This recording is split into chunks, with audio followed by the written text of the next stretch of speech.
Welcome to B Kumars academy. ये C A P assistant commandant 2023 paper one general ability and intelligence का paper का solution है।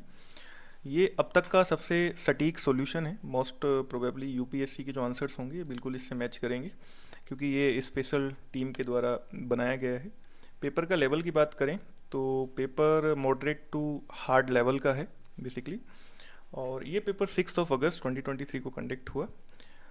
आइए देखते हैं पेपर का सॉल्यूशन। ये पेपर वन की सीरीज सी है, सी सीरीज है। बाकी सभी क्वेश्चंस सेम होते हैं, थोड़ा बहुत आगे पीछे आप इसको कोऑर्डिनेट कर लीजिएगा पेपर क्वेश्चंस को। क्वेश्चन नंबर वन, इसमें ग्रासलैंड्स पूछे हैं, टेम्परेट ग्रासलैंड, और वो किस रीजन में पड़ते हैं। तो बेसिकली जो क्वेश्चन है ये इन्वायरमेंट इकोलॉजी से भी आप इसको कॉरलेट कर सकते हैं, या फिर जो ज्योग्राफी है, जो कॉन्टिनेंट ज्योग्राफी है, उससे भी आप इसको कॉरलेट कर सकते हैं। तो इसमें प्रेरीज पूछा है। प्रेरीज बेसिकली इसका मैं सीधे आंसर ही बता देता हूँ। सी इसका आंसर बिल्कुल करेक्ट है, क्योंकि प्रेरीज नॉर्थ अमेरिका में पड़ते हैं। ये टेम्परेट ग्रासलैंड है, ठीक है। तो इसका सी ऑप्शन करेक्ट होगा। Next question number second, consider following statement about millets. अब मिलेट से दो क्वेश्चन इस पेपर में देखने को मिले हैं, क्योंकि इस ईयर को मिलेट ईयर घोषित किया गया है, तो इसलिए मिलेट से क्वेश्चन आना स्वाभाविक था। और most of the questions basically classes room में डिस्कस्ड भी हैं। तो इसमें तीन ऑप्शन इसमें पूछे हैं कि millets are often referred to as climate resilient crops because they can grow on arid lands with minimal inputs and maintenance, तो it is correct। और millets are a good source of minerals, dietary fiber, antioxidants and protein, तो it is also correct। and millets include sorghum basically ragi को बोलते हैं, और account for less than 3% of the global grain trade, तो बिल्कुल गलत है। मिलेट्स में सेकंड नंबर पे जो कंट्रीब्यूट करता है वो बेसिकली सोरगम करता है, मोस्ट प्रोबेबली 8 to 18% के बीच में, तो इसलिए ये गलत है। तो इसका आंसर होगा ए, तो सेकंड का आंसर है ए। ओके, नेक्स्ट मैथमेटिक्स का क्वेश्चन है। मैथमेटिक्स थोड़ा सा पेपर में हार्ड देखने को मिला, अर्थमेटिक थोड़ा सा कम आया है। तो क्वेश्चन नंबर 3 इसको सॉल्व करेंगे, तो इसका आंसर बी, ऑप्शन बी इसका करेक्ट होगा। ऑप्शन बी करेक्ट है।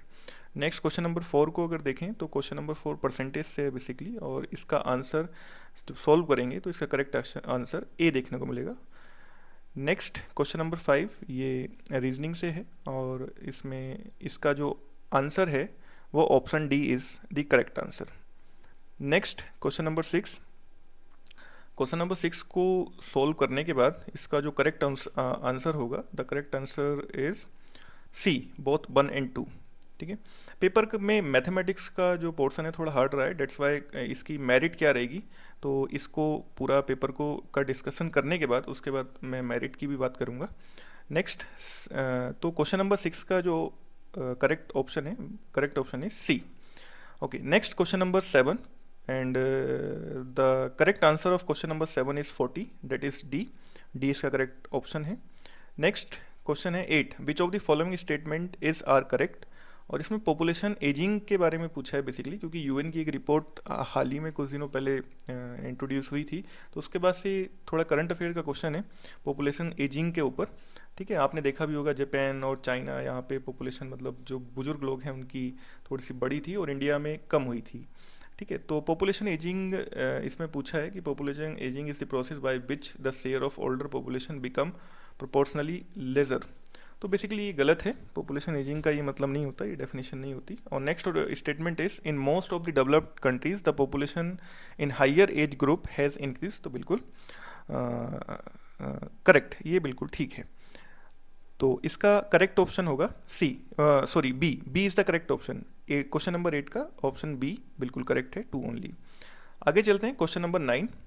सो क्वेश्चन नंबर 9 है, which of the following statement is are correct about action for climate empowerment. एस से क्वेश्चन है बेसिकली करंट अफेयर की टेस्ट सीरीज में, और प्रीवियस कुछ आई थिंक 14 या 15 टेस्ट सीरीज में भी हमने इसको पूछा था, और वहाँ से डायरेक्ट क्वेश्चन है ये है। और ये इसमें फर्स्ट स्टेटमेंट में पूछ रहा है, it is a term adopted by the UN framework convention on climate change, तो इट इज़ करेक्ट, बिल्कुल सही बात है। ये इसको यूएनएफसीसी ने अडोप्ट किया है। This term is related to the Paris agreement, तो इट इज़ ऑल्सो करेक्ट, क्योंकि 1992 के एग्रीमेंट में इसको देखा गया था, तो that's why we can correlate it with the Paris agreement. So the correct option of question number 9 is C, इसका सी ऑप्शन बिल्कुल ठीक होगा, बोथ 1 and 2। ये भाई जिसका हम पेपर देख रहे हैं ये पता नहीं कौन है, इसका थोड़ा सा खतरे में है क्योंकि मोस्ट ऑफ दी को आंसर इसके गलत हैं। ये जो हाईलाइटेड किए हुए हैं ग्रीन, ये इसके करेक्ट आंसर्स हैं। ठीक है, तो C option is correct. Next question number 10, what is climate neutral now initiative. क्योंकि क्लाइमेट से इस बार काफ़ी क्वेश्चन देखने को मिले हैं, काफ़ी क्वेश्चन क्लाइमेट से इस बार आए हैं, near about 5 to 8 question climate से हैं, डायरेक्ट और इनडायरेक्टली। ठीक है, तो नेक्स्ट को इसमें क्वेश्चन नंबर 10 का फर्स्ट स्टेटमेंट पूछ रहा है, it encourages organisations and other interested stakeholders to act now in order to achieve a carbon neutral world by 2030। तो इट इज़ इनकरेक्ट क्योंकि इसमें जो इसका एम है वो 2050 है।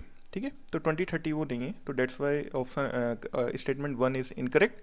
And what is in statement second, तो statement second is it drives its aim from the Paris agreement. तो ये बिल्कुल ठीक है, statement second is correct but statement 1 is incorrect. Okay, so the correct option of question number 10 is B. B इसका बिल्कुल ठीक option है, 2 only. Okay, next question number 11।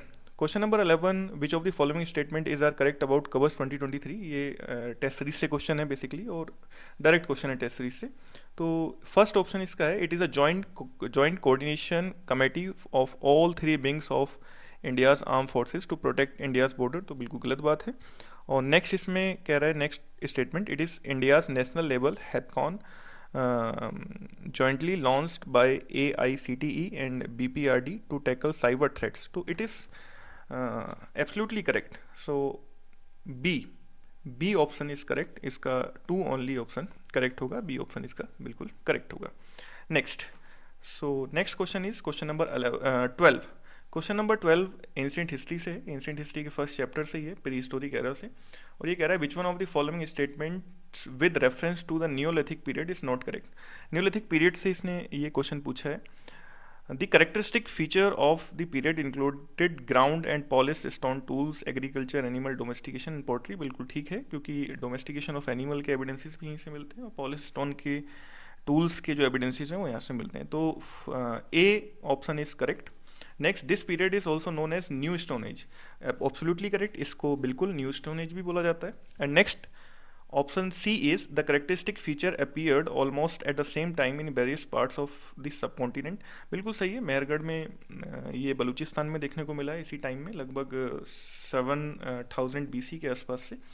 ठीक है, और बाकी अलग अलग जगहों पर भी इस पीरियड के जो करेक्टरिस्टिक्स फीचर्स हैं वो देखने को मिले।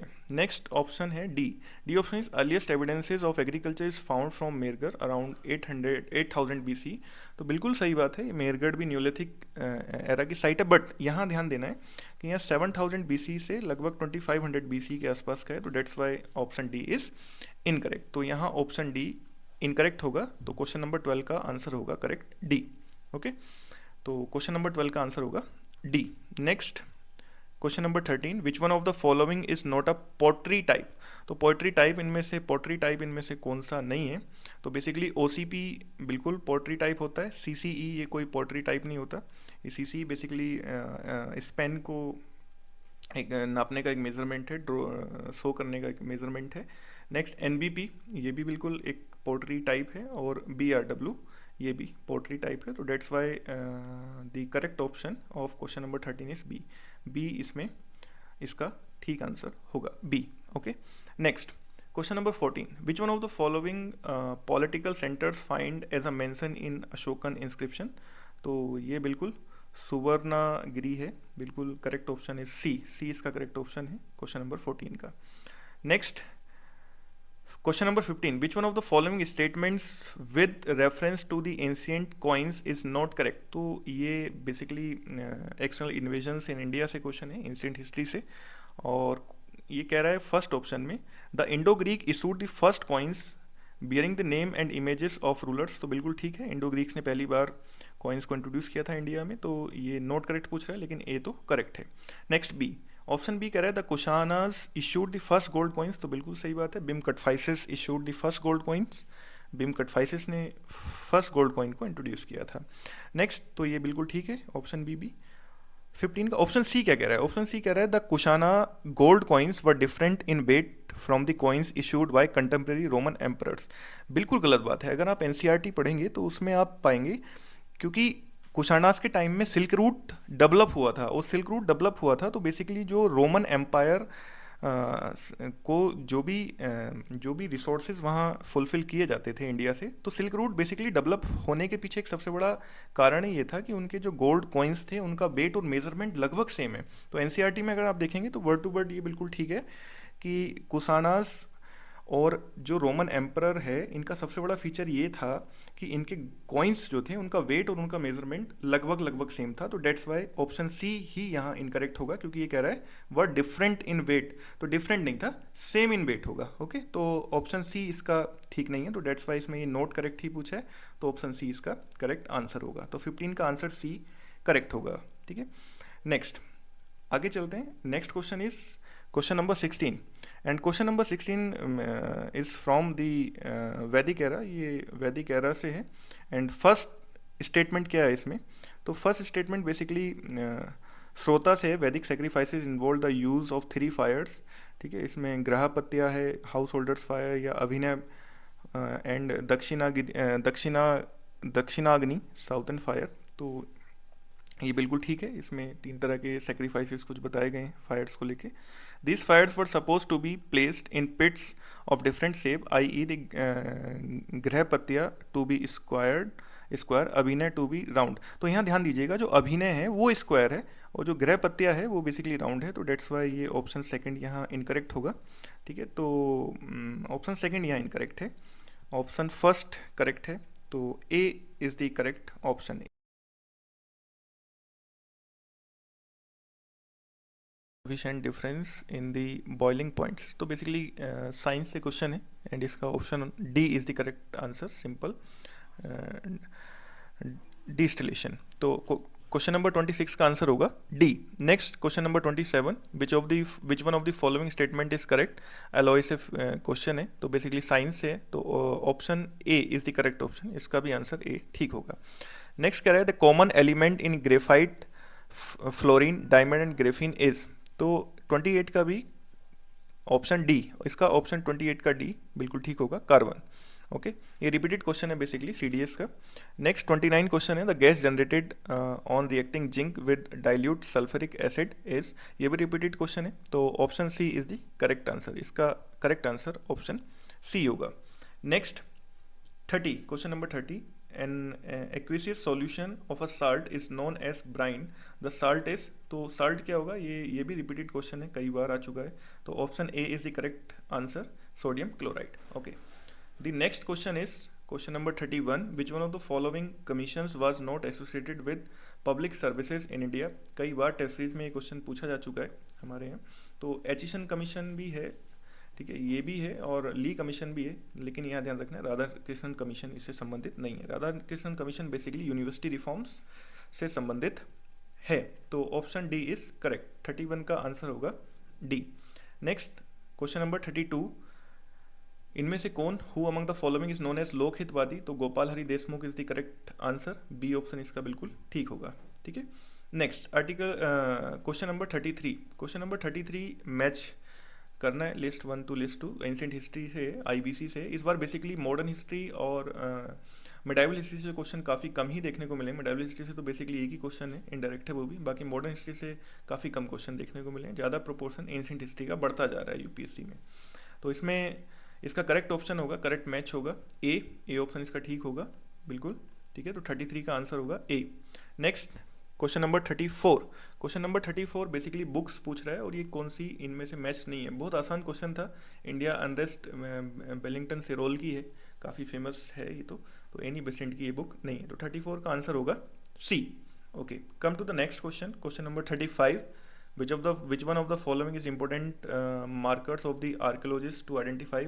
ये बेसिकली एनसीईआरटी से क्वेश्चन है, और इसमें ऑप्शन 1 एंड 3, और क्वेश्चन नंबर 35 का आंसर होगा बी, 1 एंड 3 इसका आंसर होगा बी, इसका सही ऑप्शन होगा। Next question number 36, question number 36 ये साइंस है, in human urea is mainly formed, तो बेसिकली ये अमीनो एसिड होगा, ऑप्शन सी इसका करेक्ट आंसर होगा, 36 का सी ऑप्शन बिल्कुल करेक्ट होगा। 37 भी साइंस है, और 37 का करेक्ट आंसर होगा A, lymph does not contain red blood cell. Okay, तो ए आंसर इसका बिल्कुल करेक्ट होगा। Okay, next come to the next question 38. For the digestion of carbohydrate, protein and fat, enzymes such as, ये जो भी enzymes इसमें दिए गए तो it is secreted into the, जो भी है तो ये बेसिकली इसका आंसर होगा डी. ठीक है, पैनक्रियाटिक जूस इसका आंसर होगा. 38 का सही ऑप्शन होगा डी. ओके, नेक्स्ट 39 क्वेश्चन पे अगर आते हैं तो lactic acid is formed in the muscles. ये काफ़ी बार रिपीटेड क्वेश्चन है CAF CDS दोनों में. तो 39 का option C is the correct option. इसका बिल्कुल सी करेक्ट ऑप्शन होगा. Next question number 40. Fiscal deficit in the union budget means. तो इसका क्या मतलब होता है फिजिकल डेफिसिट का? वित्तीय घाटा ये है. तो basically C option is correct, the sum of the budgetary deficits and the net increase in internal and external borrowings. तो क्वेश्चन नंबर 40 का करेक्ट आंसर होगा सी.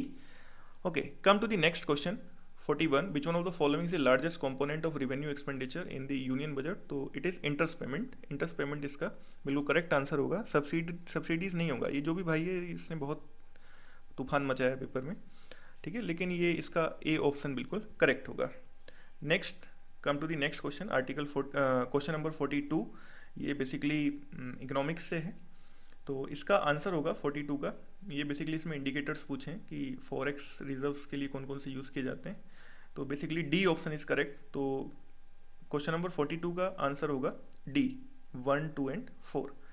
कम to the next question which is question number 43. तो question number 43 का correct option होगा paradox of thrift. इसका 43 का correct option होगा सी. सी इसका करेक्ट ऑप्शन होगा C. Next come to the next question 44. Question number 44. The banks are required to maintain certain ratio. तो basically between their cash in hand and total assets. तो इसको basically SLR बोलते हैं, statutory liquidity ratio, जो cash के अलावा उसमें उसको रखना होता है. तो क्वेश्चन नंबर 44 का करेक्ट आंसर होगा B. Okay, next come to the next question. Question number 45. इसका आंसर होगा C 0. 0 is the correct answer of question number 45. इसका सी ऑप्शन बिल्कुल ठीक होगा. Next come to the 46 question. इसका ऑप्शन ए करेक्ट होगा. Option A इसका बिल्कुल करेक्ट है. नेक्स्ट 47. Question number 47. इसका ए ऑप्शन बिल्कुल करेक्ट होगा. ए ऑप्शन इसका करेक्ट है.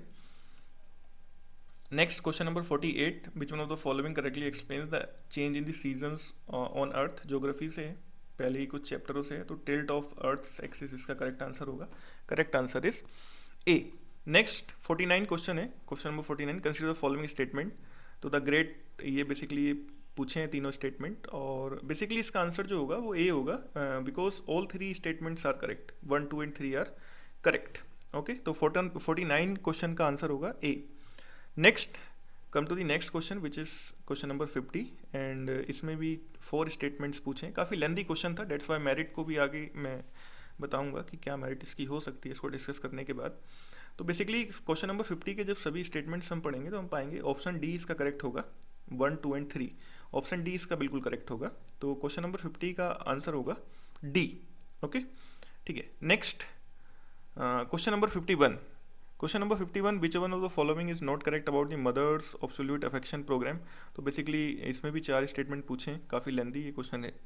तो इसका सभी स्टेटमेंट्स पढ़ने के बाद इसका केवल 3 स्टेटमेंट ही इसमें नॉट करेक्ट है, बाकी सब ठीक है. तो basically option D is the correct answer.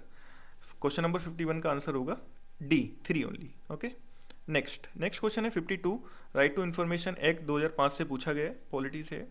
तो इसमें पूछा है there shall not more than 12 information commissioners. तो गलत बात है, 10 से ज़्यादा इन्फॉर्मेशन कमिश्नर्स नहीं होने चाहिए. नेक्स्ट स्टेटमेंट है the chief information commission shall hold office for a term of 5 year. Basically इसका टर्म अभी दिया हुआ नहीं है, वो कैबिनेट इसको निर्धारित करती है, लेकिन फिलहाल इसको 5 ईयर के लिए चलाया जा रहा है, कंटिन्यू किया जा रहा है. तो इसलिए इसका स्टेटमेंट 2 बिल्कुल करेक्ट है. The chief information commission is eligible for री अपॉइंटमेंट. तो ये गलत है, वो री एलिजिबल नहीं है अपॉइंटमेंट के लिए. तो that's Y statement 2 is correct, यानी इसका जो आंसर होगा वो बी.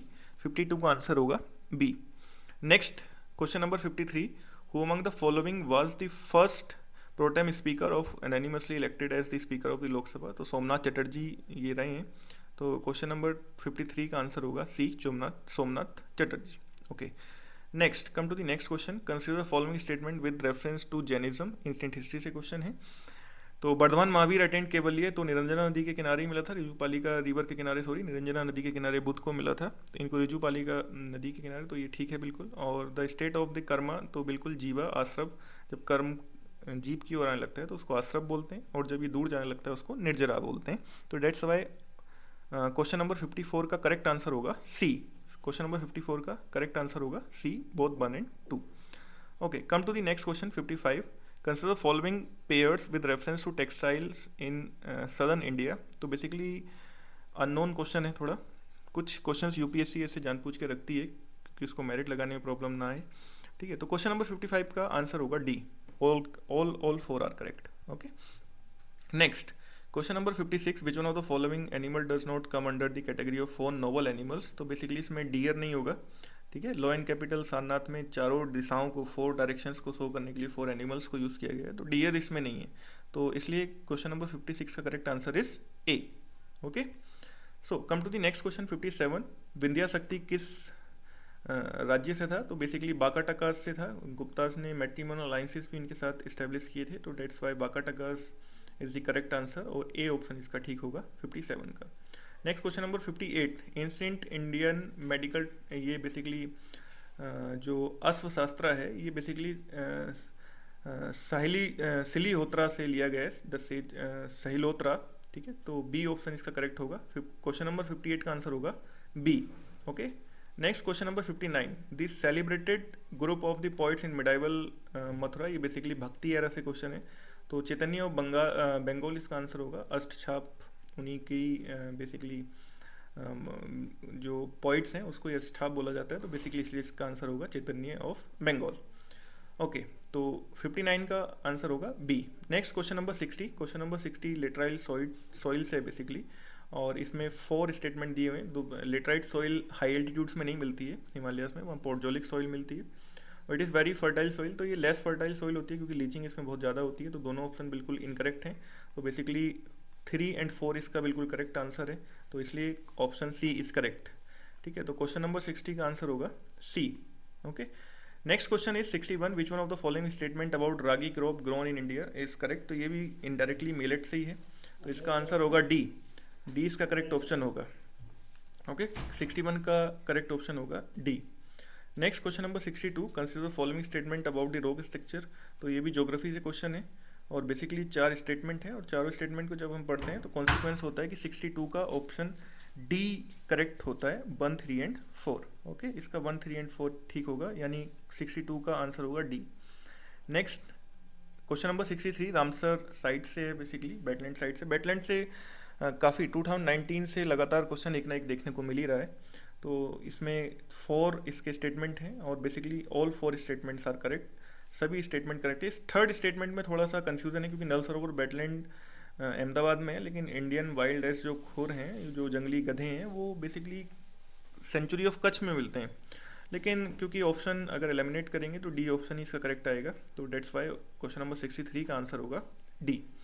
आगे चलते हैं, question number 64। Which of the following soil formation process take place. ये फ्यूमिट के बारे में है, मणिपुर की लोकटक झील की सॉइल पूछ रहा है, तो लेटराइजेशन भी नहीं होगा, पोर्टजोलाइजेशन भी नहीं होगा बेसिकली, तो इसमें ग्लेजाइजेशन होगा, ठीक है। तो ऑप्शन सी इज करेक्ट, 64 का आंसर सी होगा। ओके, क्वेश्चन नंबर 65 को देखते हैं। Which one of the following statement is correct about spring tide. तो बेसिकली स्प्रिंग टाइड के लिए ऑप्शन सी ठीक होगा, high tide is higher than, ये जो भी है, ये क्वेश्चन नंबर 65 का सी ऑप्शन करेक्ट होगा। नेक्स्ट आगे चलते हैं 66। ये आईपीएल क्रिकेट टूर्नामेंट से पूछा है क्वेश्चन, तो बेसिकली इसके तो तीनों ही स्टेटमेंट ठीक है, ये तो आप सभी काफ़ी क्रेज है इसका इंडिया में, इसको देखा। ओके, तो क्वेश्चन नंबर 68। तो क्वेश्चन नंबर 68 का जो करेक्ट आंसर होगा, क्वेश्चन नंबर 68 का करेक्ट आंसर होगा B, united kingdom. Next question number 69। Sagar Parikrama है, ये भी टेस्ट सीरीज में पूछा जा चुका है कई बार क्वेश्चन, तो पॉपुलर क्वेश्चन था, इसका 69 का आंसर होगा डी, गुजरात। ओके, 69 का answer D. Question number 70। Annual Kheer Bhawani mela, कई बार इसको टेस्ट सीरीज और करंट अफेयर टेस्ट सीरीज में पूछ चुके हैं, तो कश्मीर वैली में ये कंडक्ट होता है, तो क्वेश्चन नंबर 70 का आंसर होगा B. Okay, next question number 71। NISAR, काफ़ी पॉपुलर क्वेश्चन था करंट अफेयर्स का, काफ़ी आसान है, कंबाइंड प्रोजेक्ट है नासा और इसरो का, तो डेट्स वाई इसका करेक्ट आंसर होगा बी, ठीक है। ए ऑप्शन नहीं होगा, ये जापान पता नहीं क्या लगा क्या है भाई, वो तूफान इसने मचाया है, 71 का आंसर करेक्ट होगा B. Okay, next question number 72 काफ़ी पॉपुलर क्वेश्चन, ये भी करंट अफेयर्स का है, सभी को मोस्टली पता होगा। इसका आंसर होगा डी, सूडान। ठीक है, ऑपरेशन कावेरी सूडान से निकालने के लिए चलाया गया है। नेक्स्ट क्वेश्चन नंबर 73, आरबीएनएल क्या है? तो आरबीएनएल एक नवरत्न सीपीएससी है, तो डेट्स बाय बी इसका करेक्ट ऑप्शन होगा। 73 का आंसर होगा B. Okay, next question number 74, Airawat Param Siddhi Pratyush and Mihir. कई बार टेस्ट सीरीज में क्वेश्चन पूछ चुके हैं और काफ़ी पॉपुलर क्वेश्चन है, तो इसलिए सारे ये सुपर कंप्यूटर हैं। ओके, तो 74 का आंसर होगा ए। ओके, ए सुपर कंप्यूटर्स। नेक्स्ट 75, ये कौन सा नेवल शिप है? ये भी पॉपुलर क्वेश्चन था 75, तो इसका आंसर होगा 75 का आईएनएस बी तारिणी। ओके, इसका तारिणी आंसर होगा 75 का D. Next question number 76, an Indian business person bias. तो बेसिकली एक सिनेरियो देके क्वेश्चन पूछा है इकोनॉमिक्स से, ऐसा क्वेश्चन कई बार टेस्ट सीरीज में भी पूछ चुके हैं, तो बेसिकली बी इसका करेक्ट आंसर होगा, बी इसका करेक्ट ऑप्शन होगा 76 का। नेक्स्ट 77 हाई फ्रीक्वेंसी इंडिकेटर्स पूछे हैं, ये कोविड-19 के दौरान काफ़ी चर्चाओं में थे, तो बेसिकली 1 एंड 2 इसका करेक्ट ऑप्शन स्टेटमेंट होंगे, तो ऑप्शन बी इज करेक्ट। 77 का आंसर होगा B, 1 and 2। Next question is 78 basically इसका आंसर होगा बी, 78 का बी आंसर होगा। नेक्स्ट क्वेश्चन नंबर 79, सीआरआर के बारे में पूछा है, इसी एक ही चैप्टर से काफ़ी क्वेश्चन इस बार देखने को मिले इकोनॉमिक्स से, तो 79 का करेक्ट ऑप्शन होगा सी, इंक्रीज होगा। ठीक है, तो 79 का करेक्ट आंसर होगा सी।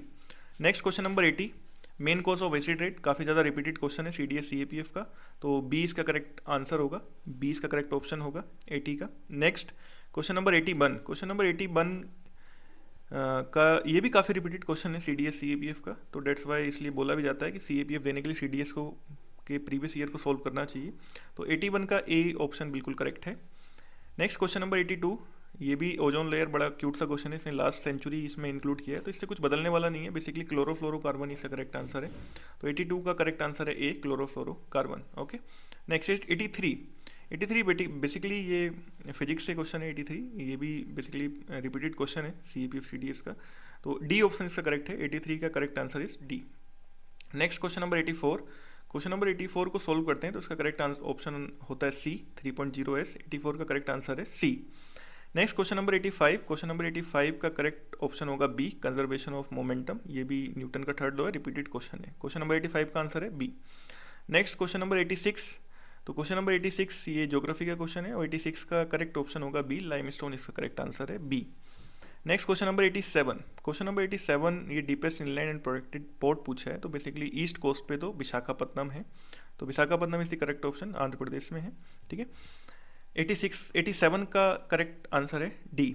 नेक्स्ट 88 को अगर हम पढ़ते हैं तो बेसिकली सबसे ज़्यादा डाइवर्सिटी प्लांट और एनिमल में कहाँ पाई जाती है, तो बेसिकली ट्रॉपिकल रेन फॉरेस्ट में पाई जाती है, बट इसमें ऑप्शन इसका नहीं है, तो that's Y tropical moist forest इसका करेक्ट आंसर होगा, तो option D is the correct answer. Okay, 88 का D. Next question number 89, question number 89 drumlin पूछा है इसमें, तो बेसिकली इसका ऑप्शन ए करेक्ट होगा 89 का। ठीक है, 89 का ए। नेक्स्ट क्वेश्चन नंबर 90 पूछा है, क्वेश्चन नंबर 90 ये भी इसका ऑप्शन बी करेक्ट होगा, नॉर्थ अटलांटिक सी रूट, ये सबसे बिजीएस्ट रूट है, काफ़ी चर्चाओं में ये करंट अफेयर से क्वेश्चन है बेसिकली, तो 90 का बी ऑप्शन ठीक होगा। नेक्स्ट क्वेश्चन नंबर 91, इसमें 3 स्टेटमेंट पूछे हैं, तीनों स्टेटमेंट को पढ़ने की जरूरत भी नहीं है इसमें, फर्स्ट स्टेटमेंट को ही पढ़ते हैं तो आंसर आ जाता है, सब्सिस्टेंस जो फार्मिंग है ये इसका करेक्ट आंसर है सी, 91 का करेक्ट आंसर होगा C. Okay, come to the next question 92 को जब सॉल्व करते हैं तो इसका आंसर आता है सी, 45, तो 92 का करेक्ट आंसर होगा सी। 93 को जब सॉल्व करते हैं तो इसका करेक्ट ऑप्शन होगा बी, 90 इसका आंसर आएगा 93 का, बी ऑप्शन इज करेक्ट। 94 को जब सॉल्व करते हैं तो इसका करेक्ट ऑप्शन आएगा डी, डी इसका करेक्ट आंसर होगा। नेक्स्ट 95 को जब सॉल्व करते हैं तो इसका करेक्ट ऑप्शन आएगा बी, ठीक है, इसका करेक्ट ऑप्शन होगा 95 का करेक्ट आंसर होगा बी। नेक्स्ट 96, इसको भी जब सॉल्व करते हैं 96 को तो इसका करेक्ट आंसर आएगा सी, सी इसका करेक्ट आंसर होगा 96 का। ओके, नेक्स्ट 97 4 स्टेटमेंट पूछे हैं बेसिकली इसमें, OSCE से करंट अफेयर से थोड़ा क्वेश्चन है ये, तो बेसिकली 57 कंट्रीज हैं, बिल्कुल सही बात है, और वार्निंग कन्फ्लिक्ट ये भी ठीक है, ठीक है, इसका प्राइमरी रेस्पॉन्सिबिलिटी प्रोवाइडिंग मिलिट्री ये प्रोवाइड करना नहीं है बेसिकली, और लीगली बाइंडिंग भी इसके डिसीजन नहीं है, तो 1 and 2 is the correct answer, इसके करेक्ट आंसर होगा ए ऑप्शन बिल्कुल ठीक होगा, क्वेश्चन नंबर 97 का आंसर होगा ए। ओके, नेक्स्ट क्वेश्चन है क्वेड के बारे में पूछा है, फर्स्ट स्टेटमेंट को पढ़ने से आंसर आ जाएगा। ओके, तो 98 के 3 स्टेटमेंट हैं और आंसर ठीक आंसर होगा C is the correct option 2 and 3। Next question 99 का नेक्स्ट जो करेक्ट आंसर होगा, काफ़ी आसान सा क्वेश्चन है पॉलिटी से, तो बेसिकली इसका ए ऑप्शन ठीक होगा, 99 का option A is correct. Next question number 100। Question number 100 में ऑफिशियल लैंग्वेजेस पूछी हैं, बेसिकली यूनाइटेड नेशंस में नहीं है, तो बेसिकली 2 इसका करेक्ट ऑप्शन होगा, जर्मन नहीं है, बाकी तीनों इसमें अरेबिक, स्पेनिश, चाइनीज़। तो क्वेश्चन नंबर 100 का आंसर होगा D. Okay, next question number 100 reasoning से, इसको जब सॉल्व करेंगे तो इसका आंसर आएगा डी सिस्टर। तो क्वेश्चन नंबर 101 का आंसर होगा डी। क्वेश्चन नंबर 102 को जब सॉल्व करेंगे तो इसका आंसर आएगा बी, इसका बी होगा क्वेश्चन नंबर 102 का। क्वेश्चन नंबर 103 को जब सॉल्व करेंगे तो इसका आंसर आएगा बी फॉर बॉल, इसका आंसर होगा। नेक्स्ट क्वेश्चन नंबर 104 को जब सॉल्व करेंगे तो इसका आंसर आएगा ए। ओके, नेक्स्ट क्वेश्चन नंबर 105 को जब हम सॉल्व करते हैं तो इसका आंसर आता है 4, यानी बी इसका आंसर होता है 105 का। और 106 को जब हम सोल्व करते हैं तो इसमें 4 स्टेटमेंट दिए गए हैं, बेसिकली काफ़ी माइन्यूट सी इसमें मिस्टेक क्वेश्चन में देखने को मिली है। चारों स्टेटमेंट को जब पढ़ते हैं तो इसका करेक्ट ऑप्शन निकल के आता है सी। तो बेसिकली 106 का करेक्ट आंसर है सी 1, 2 एंड 3। ओके, इसका 4th स्टेटमेंट ठीक नहीं है, इसको क्योंकि ये बेसिकली इसको देख लीजिएगा, है ना, क्योंकि लोकसभा का डिसॉल्व है तो भी ये 6 महीने तक चल सकती है। ओके, इसलिए इसका ऑप्शन होगा सी, 106 का आंसर होगा सी। नेक्स्ट 107, ये भी पॉलिटी से है, इम्पीचमेंट ऑफ अ जज से है, तो बेसिकली 107 का आंसर होगा ए, करेक्ट ऑप्शन इसका ए। इनकरेक्ट ऑप्शन इसमें पूछा है तो वो ए ही है। ओके, नेक्स्ट 108 को जब सोल्व करते हैं, G20 से क्वेश्चन है, आना स्वाभाविक था क्योंकि G20 काफ़ी आजकल चर्चाओं में है। तो बेसिकली इसके चारों ऑप्शन बिल्कुल करेक्ट हैं, all 4 options are correct, that's why 108 का करेक्ट ऑप्शन है डी आंसर इसका बिल्कुल ठीक है।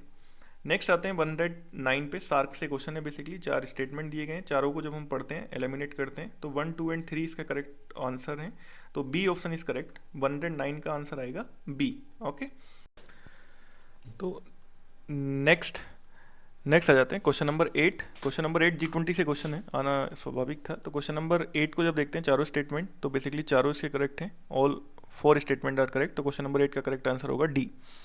ओके, क्वेश्चन नंबर 9 को देखते हैं, सार्क से क्वेश्चन है बेसिकली, तो 4 स्टेटमेंट इसमें दिए गए हैं, इसका 4th स्टेटमेंट ठीक नहीं है, तो डेट्स वाई क्वेश्चन नंबर 9 का करेक्ट आंसर होगा बी, 1, 2 एंड 3, इसका बी आंसर ठीक होगा। नेक्स्ट क्वेश्चन नंबर 10, 110 को जो सोल्व करते हैं तो उसका करेक्ट आंसर होगा सी, ठीक है, 110 का सी आंसर करेक्ट होगा।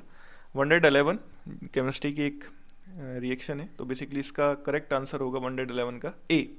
ओके, नेक्स्ट क्वेश्चन नंबर 12 पे आ जाते हैं। क्वेश्चन नंबर 12 को जब हम सॉल्व करते हैं बेसिकली, तो इसका आंसर आता है बेसिकली डी, क्वेश्चन नंबर 12 का करेक्ट ऑप्शन होगा D. Okay, next question number 13 का ये काफ़ी रिपीटेड क्वेश्चन है, ये भी क्वेश्चन नंबर 13 का करेक्ट आंसर होगा ऑक्सीजन, डी इसका करेक्ट ऑप्शन होगा। ओके, क्वेश्चन नंबर 14 का करेक्ट ऑप्शन होगा सी, ठीक है, क्वेश्चन नंबर 14 का करेक्ट ऑप्शन होगा सी। नेक्स्ट क्वेश्चन नंबर 15 का जो करेक्ट आंसर होगा, बेसिकली इसमें 6 स्टेटमेंट दिए हुए हैं, काफ़ी लेंदी क्वेश्चन है, ठीक है, तो इसको जब हम सॉल्व करते हैं 115 को, तो इसको 115 को सॉल्व करने के बाद इसका आंसर आता है डी, 115 का आंसर होगा D, 1, 2, 5 and 6। Okay, next question number 116 पे आ जाते हैं। 116 एंशिएंट हिस्ट्री से क्वेश्चन है, ठीक है, एंशिएंट हिस्ट्री से काफ़ी क्वेश्चन इस बार आए हैं, ट्रेंड थोड़ा चेंज हो रहा है, मॉडर्न हिस्ट्री की जगह एंशिएंट हिस्ट्री से क्वेश्चन बढ़ रहे हैं, ठीक है। 116 का करेक्ट आंसर होगा D, option D is correct, 1, 3 and 5। Okay, 117 को जब हम पढ़ते हैं तो 117 ये भी एंशिएंट हिस्ट्री से है, और 117 का आंसर होगा करेक्ट आंसर ए। ओके, 118 पे आते हैं, तो 118 का करेक्ट आंसर होगा सी, 118 का करेक्ट ऑप्शन होगा सी। ओके, सॉरी बी, इसका करेक्ट ऑप्शन होगा बी। हाँ, नोट पूछा है इसमें, तो नोट पूछा है तो विजिट टाउन इन इनकॉग्निटो, ठीक है, तो बी ऑप्शन इसका ठीक होगा, ठीक है, क्वेश्चन नंबर 18 का option B is correct. Okay, next question number 19। Question number 19 को अगर हम पढ़ते हैं तो बेसिकली इसका ऑप्शन बी बिल्कुल करेक्ट है, माइटोकॉन्ड्रिया। क्वेश्चन नंबर हाँ, ये भी रिपीटेड है क्वेश्चन नंबर 19। क्वेश्चन नंबर 20 ये भी रिपीटेड है CDS से, तो बेसिकली क्वेश्चन नंबर 120 का करेक्ट ऑप्शन होगा डी। क्वेश्चन नंबर 121 इसका करेक्ट ऑप्शन होगा डी, क्वेश्चन नंबर 121 का भी करेक्ट ऑप्शन डी होगा। क्वेश्चन नंबर 122 इसका करेक्ट ऑप्शन होगा ए, क्वेश्चन नंबर 122 का करेक्ट ऑप्शन होगा ए। ओके, अब 123 पे आ जाते हैं। क्वेश्चन नंबर 123 को जो सोल्व करते हैं तो इसका करेक्ट आंसर आता है बी इसका करेक्ट ऑप्शन होगा। 124 को सोल्व करते हैं तो बेसिकली 124 का जो करेक्ट ऑप्शन होगा ये डी आएगा। 124 का करेक्ट आंसर होगा D. Okay, and question number 125 5 year plan से क्वेश्चन है बेसिकली, ठीक है, इकोनॉमिक्स से। तो 125 का करेक्ट आंसर होगा बी, ठीक है, बी फॉर बॉल 125 का करेक्ट आंसर होगा, क्योंकि रैपिड इंटरलाइजेशन पे एम्फेसाइज उसने किया था। तो इस तरह से क्वेश्चन पेपर सोल्व हो जाता है। पेपर थोड़ा सा मॉडरेट से हार्ड की ओर है। तो अगर हम इसको एनालाइज जब हमारी टीम ने किया तो हम इस निष्कर्ष पे पहुंचे बेसिकली कि जनरल कैटेगरी के लिए जो इसका मेरिट रहेगा वो 60 to 65 के बीच में रहेगा। इससे ज़्यादा या इससे ज़्यादा जाने की संभावना कम है, क्योंकि इसमें जो 60 to 65 क्वेश्चन बेसिकली 120 to 130 के बीच में इसकी मेरिट रहेगा अगर आप मार्क्स की बात करें। और अगर क्वेश्चन की बात करें तो 60 to 65 क्वेश्चंस के बीच में इसका मेरिट रहेगा, ठीक है, क्योंकि मैथमेटिक्स काफ़ी हार्ड लेवल का इसमें पूछा गया है। और जो एंशिएंट हिस्ट्री भी है वो बहुत ज़्यादा कॉम्प्लिकेटेड इसमें पूछी गई है, ठीक है। तो डेट्स वाइज का मेरिट जनरल कैटेगरी के लिए 60 to 65 के बीच में रहेगा, और ओबीसी के लिए 58 to 65 के बीच में रह सकता है कहीं भी। बेसिकली जो एससी है उसके लिए 55 to 60 के बीच में हो सकता है, और एसटी के लिए भी 55 to 60 के बीच में मेरिट देखने को इस पेपर का मिलेगा। इस पेपर का पूरा सॉल्यूशन और जो इसकी आंसर की का कंपाइलेशन है वो टेलीग्राम चैनल से आप देख सकते हैं। टेलीग्राम चैनल पे कोचिंग के डाल दिया गया है, इंस्टीट्यूट के डाल दिया गया है। उसके अलावा अपना समय देने के लिए बहुत बहुत धन्यवाद, थैंक यू। और आपका जो रिज़ल्ट है वो काफ़ी अच्छा है, ऐसा हम सभी आपके अच्छे भविष्य की कामना करते हैं। और अगर ये वीडियो आपके लिए फ्रूटफुल हो तो इसको शेयर करें, लाइक करें। थैंक यू, धन्यवाद।